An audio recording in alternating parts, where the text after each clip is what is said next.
had reviewed these glow in the dark color powders a while back, and I'm just going to do them a trial run on them. I don't know if they glow. I haven't used them on my clients yet. I didn't showcase them that I had them. I like to test them out before I offer them to my client. And these are 8 colors, and like I say, they were the glow in the dark by KM, which is a brand that I buy from my local beauty supply place. So I'm going to go ahead and do like some little swatches on this. And normally what I do is just my swatch book. I put them in my swatch books. I got numbers on them. And that's how my clients pick it. So I won't have to just show them all these bottles. I'll have a chart for them to look at. And I'll just go grab the number on the chart. And I'll show that almost at the end of the video. But right now, I'm going to do my swatches on these little sticks which they provide in the color chart booklet. I'll show you that later. So let's get started. I'm just using a universal monomer liquid, which you can use with any acrylic, and the one I'm using is by Premium Nails. It's a universal one. It works with any acrylic powder. It is a dark purple, and sometimes to me it goes in like the clears and the glass colors that you can actually see the purple. So it's sometimey, not all. It doesn't happen all the time. I know it doesn't do with the colors, which is good to use with these. Any brand, off-brand that you have that doesn't match your monomer, it's good to have a universal monomer around, so you won't be stuck with a monomer that doesn't work with a lot of products. I haven't had any problems with this one, and I have another one. I think it's by KD, which is also very good too. So I'm going to start with my first number, which is 32. Just using a little small brush. It's a brush that I like to use with my colored powders, so my good brushes that I use with my white and pinks and my clear, it won't have glitter and stuff in that brush, because sometimes you can't get it all out. So I like to have another brush that I use for powder colors. And that brush also came from alphabrush.com. These are strength powders, so if you want to, you do not have to put a clear on top of them. Just file away.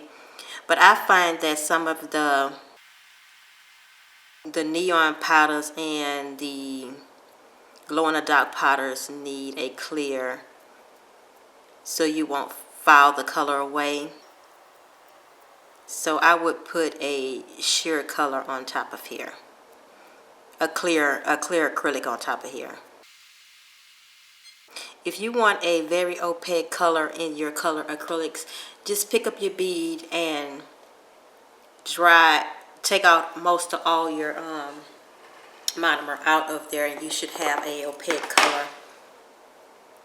Too much liquid will make it kind of sheer, and you would have to keep building upon it to get an opaque color. I'm just going to leave that like that. I wish it was a little bit, but that's not bad.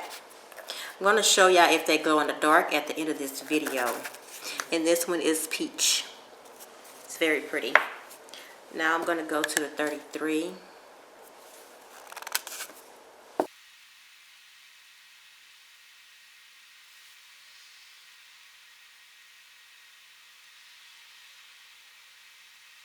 I'm making my bead kind of dry. Like I said, I don't want to have to put another coat on here, but I know I might have to on some of them, but I'm not going to worry about it because I don't want to put another one on there.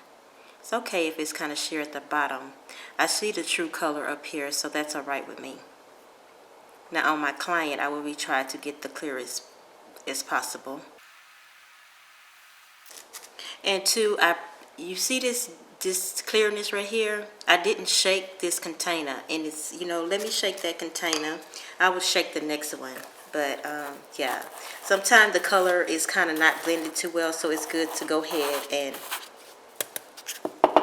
shake your container to make sure that you have the true color. That's that, but I'm not going to worry about that. I'm going to go ahead and move to the next one. And this is blue. It does look purplish blue in the bottle. And I'm going to go ahead and shake this one up too.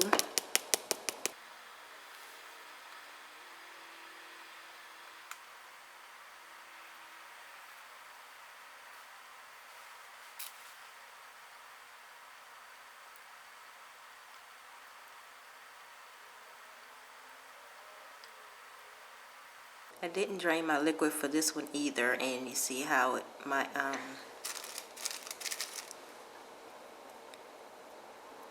color is kind of fading a little bit, but that's okay. It don't look bad. It's a pretty color. I'm using the belly of my brush, the belly of the brush right here, to bring my product down. Effortlessly bringing it down evenly. Pat, pat, pat, pat, pat. Bring down, down. Pat, pat, pat, pat, pat, pat, pat, pat, pat, pat, pat, pat, pat. Don't dig into your acrylic. We'll leave that there. I don't need it to go all the way. It's fine. Next one is this pearl purple, and it is purple. It's really pretty. That blue is very blue too. Thought it looked kind of purple, but it's actually blue. I'm gonna drain my liquid out of this one. It might be too dry on me, but I'm gonna give it a chance. Give it a whirl. You see how it is?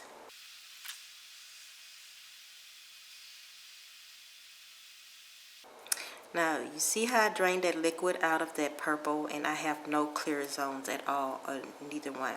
So that was just an example. I wanted to show y'all that when you're dealing with colors, you want to drain all that liquid out, because the more liquid you have, the more sheer your color is going to be uneven with color. Even though my bead was dry, I know how to work with a dry bead, because I know how to use the belly of my brush to force that bead down the nail very thinly and evenly.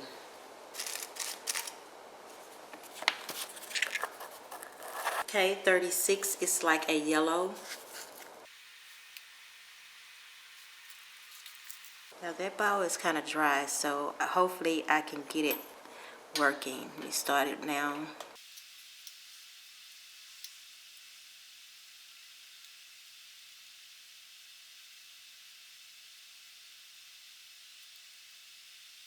I'm not going to be filing on this or buffing any of this. I'm going to put a clear gel on top. A no cleanse clear gel on top, and call it a day. 37 is a green, very pretty.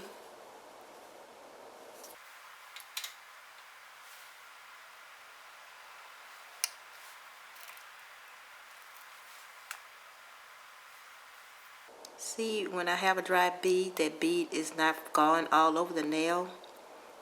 And that is what you want.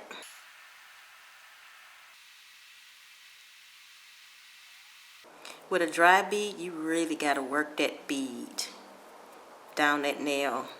Just like that white French tip. I love working very dry with a white tip, because you know you get all those shadows, and it's very this one didn't go all the way down, but so I'm gonna put a little bit more right there.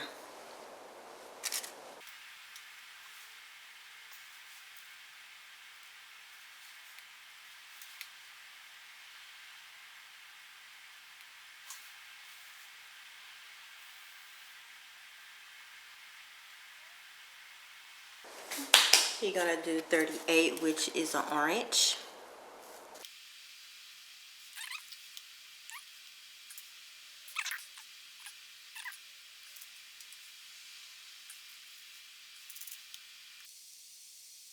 That one looked like it wasn't shaked up enough, because it got like uneven tones in it. Normally you want to blend that in before you start moving it around, because you don't really want to put no liquid on there to smooth it out, so because it also will add to your frustration. See that unevenness on here? It's uneven in here. So you got to make sure you shake these up pretty good. I'll get it through a stir and stir it up. Last one, guys, and it's an Aqua.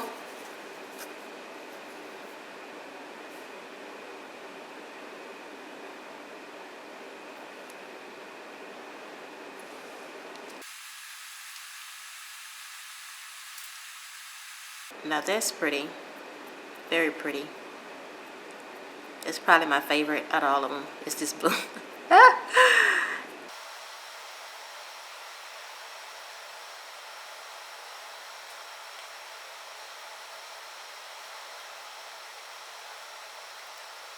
Now that is a pretty glow in the dark powder Aqua. I really like that color. Okay, they all done. I'm gonna wait till these dry. Make sure you don't keep your brush just lying around unclean. You want to get you some fresh monomer and clean your brush before you store it away. Now that was a number 8 brush. Now you see, when I pick up a bead, I don't need a oversized brush to pick up a big bead. And you do need a bigger brush to pick up the bead, so you won't work as hard as with the smaller brush.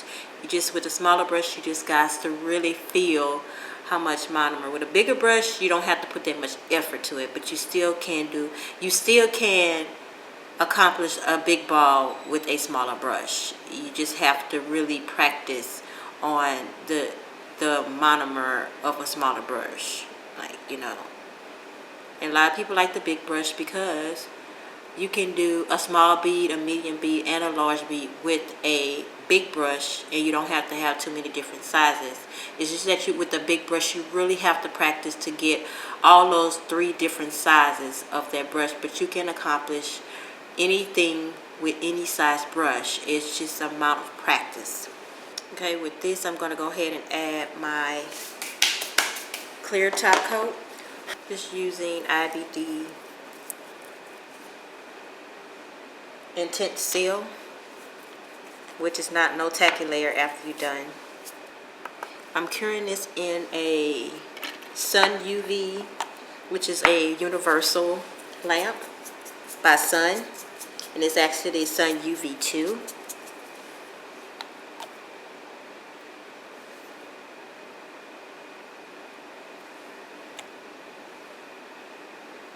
I'm going to go ahead and apply all the gel top coat on all these nails, cure them, and then we'll be back to attach them to the color chart book.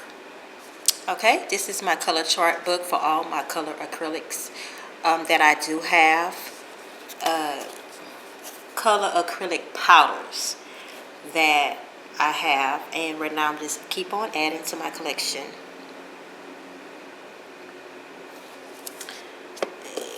Looks like that. Color charts. It is a book. Okay, and what I do is, for instance, this number 32 and 31, and this is 32. And I just glue it on there with this brush on glue. The one I'm using, this one is IBD brush on glue. I would not use this glue for anything but stuff like this, because this glue takes forever to dry.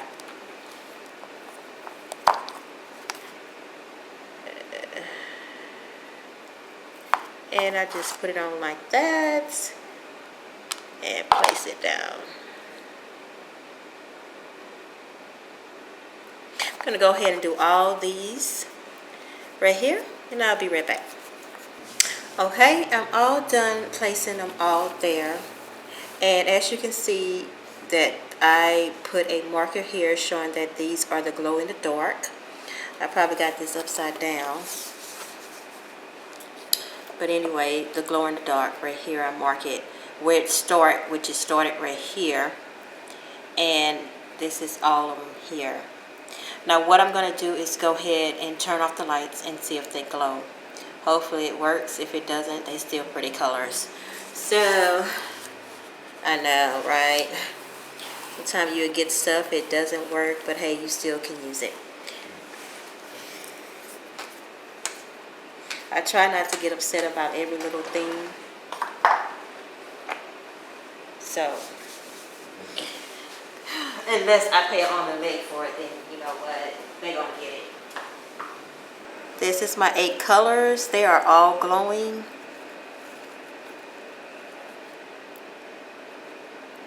Very pretty.